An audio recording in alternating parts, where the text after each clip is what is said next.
and welcome. This year marks the 80th anniversary of the victory in World War II.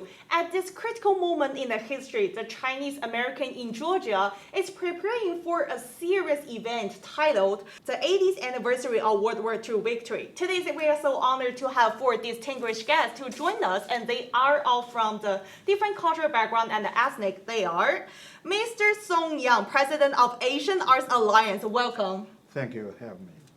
Tracy Xu, Director of the Jewish-Chinese Friendship Forum. Welcome. Thank you. Bob Grossman, co-chair of Temple Emmanuel Outreach Committee. Welcome, Bob. Thank you. Nice to be here. Last but not least, Nancy Zhang, former Vice President of Women's Wear at Ralph Lauren, creator of Nancy's Curious Kitchen. Welcome. Thank you. Glad to be here. It's so glad to have you guys here. So to begin, let's talk about the root of our shared history.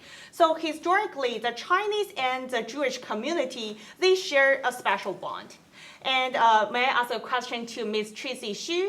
Could you highlight some significant moment when those two communities stood by each other, especially during the hard moment in the World War II? All right. Actually, when I dived into this period of history, I was fascinated that this history actually dates back to thousands of years ago. It started from 600s in the Tang Dynasty, and people who might heard about Kaifeng-ju, and that's actually officially recorded from 1100s AD in the Song Dynasty. So a large group of Jewish merchants have arrived in Kaifeng, and they settled in China, and eventually they integrated over the centuries with the Chinese family. They adapted the Chinese culture and identity while still keep their religious and cultural elements. And from that period on, actually, what fascinated me is in the mid-19th century, and several prominent families from Baghdad who also lived in Europe came to China, in particularly Shanghai. And there are three families who are most well known: the Kaduri, who still own Peninsula Hotel and own many assets in Hong Kong, and the Sassoon family. Actually, they're extremely prominent, and they also owned the Peace Hotel in the Bund. And another family is the Hadun. And so they had a profound impact on China's modernization. They started from international trading, but eventually went into real estate and banking, etc. So, fast forward to the recent history, we probably all know about the Jewish fleeing Europe and the Holocaust, etc. Actually, Shanghai provided the safety haven for the Jewish community, and they saved over 20,000 Jewish people during that difficult period of time. It started from 1937, and when the Nazis started to pursuing Jews in Europe, and the Jewish community started feeling it's unsafe and they need to leave. But at that moment, most of the country have closed the door, and Shanghai is the only free port that admit people without visa. So, but even in that period of time, the people in Austria and Germany in particular, they still need a visa to leave Europe. So one hero arrives, and that's Feng Shanhe. He actually is the Chinese Cinderella, and he issued thousands of visas to the Jewish people in Germany and Austria for them to flee Europe. Mm-hmm. And another very interesting character is U.S. Secretary of Treasury, Michael Blumenthal. And believe it or not, when he followed Jimmy Carter to China, when China opened the door in 1976, he surprised everybody by speaking Shanghainese. Wow. So it turned out he is one of the refugees who were in Shanghai. And when I searched the history, he's about 13 years old. So he lived in Shanghai for his teenager years. I was fascinated because even grew up in China, nobody talked about this period of history. Yes. We had no knowledge of it. And of course, knowing this history also made me think about now. What do we do now? As we know, like in this event, we have a really, really special column, Jewish in Shanghai. So Mr. Song Yang, can you evaluate why did you want to hold this special column? Actually, my father was in army during the World War II. Oh. He's only 13 years old. Many of his friends never came back home. So he always told me how brutal the war was and how appreciate for the peace, the life we enjoy now. I feel we need to keep tell the people the peace is how important to us. And especially during World War II, the Jewish in Shanghai, it is the class examples of humanity shown during the crisis.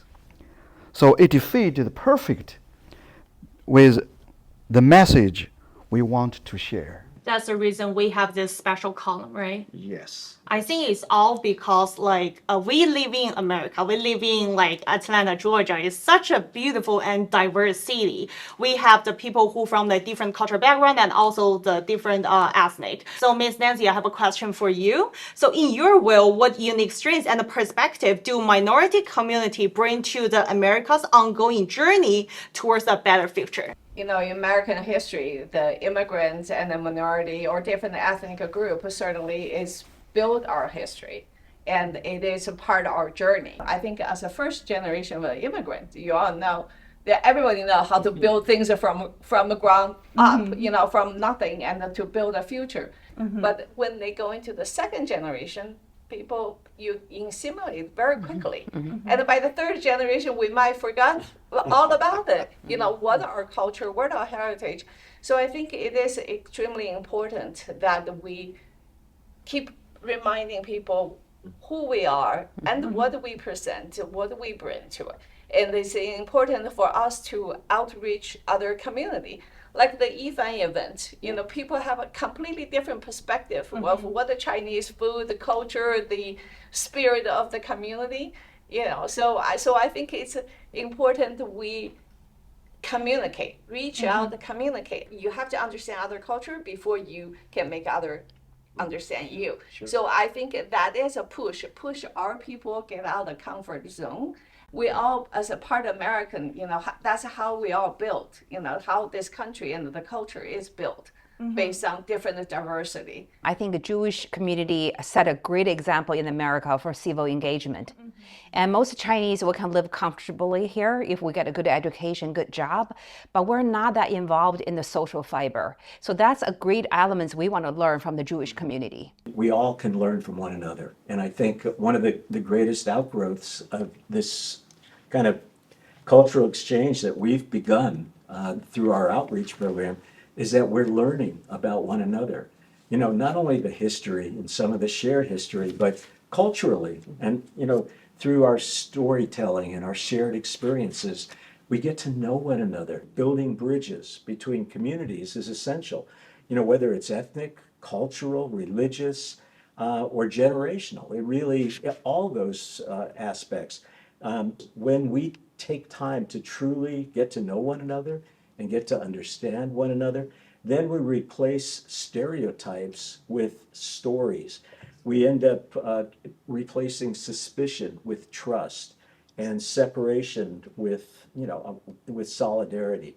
So in a diverse society, as we all now exist and live, I think the health of our own democracy, our own neighborhoods, all these things and our future really depends on our ability to both see our differences not as threats, but as strengths. Well, I think a lot of a community would be interested in the Chinese community, right? They all love our food. They they love our festivals, right? Our Chinese New Year are really reaching to a broad audience. But I think they don't really know who we really are. And that's something the Chinese community need to reach out to the outside world. And I think the outside community, just like a Jewish community, are actively reaching out to our community. I know the Black, the Korean, the Indian community, they're curious about us. So that's what I love what Mr. Song is doing for this event. We're not just doing this among Chinese. We're collaborating with a multiple community to bring people together. As we know, this celebration is not only about honoring the past, it also reminds us what should we do today and what are we going to do in the future. So as the individual and the communities, especially here in Atlanta, how can we meaningfully honor our shared past and carry those lessons into the future? Not only remember our past, we have to learn from it. And it goes back to what we've been talking about all throughout our chat here, is that it's really about building relationships and and finding those commonalities, and then going deeper. And because it's very easy to scratch the surface. It's easy for me to say, yeah, I love Chinese food and, enjoy my time at the restaurant, but that doesn't give me any insight into who you are. And, what are some of your challenges? What are your struggles? What are the things that you're dealing with? And vice versa. So I think it really behooves all of us to, transcend just the superficial and really learn from one another. So I think that's what we have to strive to do, is a deeper relationship. You, Tracy, you raised the idea of getting our kids involved and our grandkids involved, so that, you're starting this off when they're very young, and it becomes much more natural. You don't have the barriers, the cultural barriers and things. They are much more accepting and inclusive. So last but not least, Ms. Tracy, could you share more information about this special exhibit, please? Yeah, sure. So this actually working with the Bremen Museum, and they made this event very special for us. It will be hosted on August 24th, which is a Sunday afternoon, from 2 to 4. So we're going to have Mr. Song organize the chorals, Yellow River Cantata. We're going to have a grand opening. Then we will have the director of the museum to address the crowd. And then we will have the museum specialist to discuss this special period of history. Then we're going to have a guided tour. We're also going to have networking opportunity. We're going to bring different community to this event. So, all the Chinese, Jewish, non-Chinese Jewish community, everybody are welcome. And what's even better, normally there are charge, entrance fee for this museum, and the museum made it special. Not only they're providing the whole program, the admission, even parking for free. So just show up. I hope to see you there. Beside the exposition, and also I encourage and invite you come to our big concert in the September 21st. You will be heard the more than 300 choirs member, and the big orchestra will be over 85 musicians, and the celebration of the victory. Yes, yes. I think it's really to remember this period of history. And just so you know, this museum also have a permanent exhibition about Holocaust. So this is a great event for children. If your school children, school-age children, they can come to learn this history. Again, just an incredible opportunity. Shared learning, shared experiences, what we were talking about earlier. And I'm excited for this opportunity, both for the exhibit at the Bremen and also for the concert that Mr. Song is, putting together. Thank you. I think this is definitely a very exciting moment and a very exciting opportunity to bring more people together. Yeah. Okay, thank you so much for all of you guys joining us. And if you have any more questions about this special exhibit, please reach out to the Bremen Museum. And again, thank you for your time. Really appreciate it. Thank you. Thank you very much.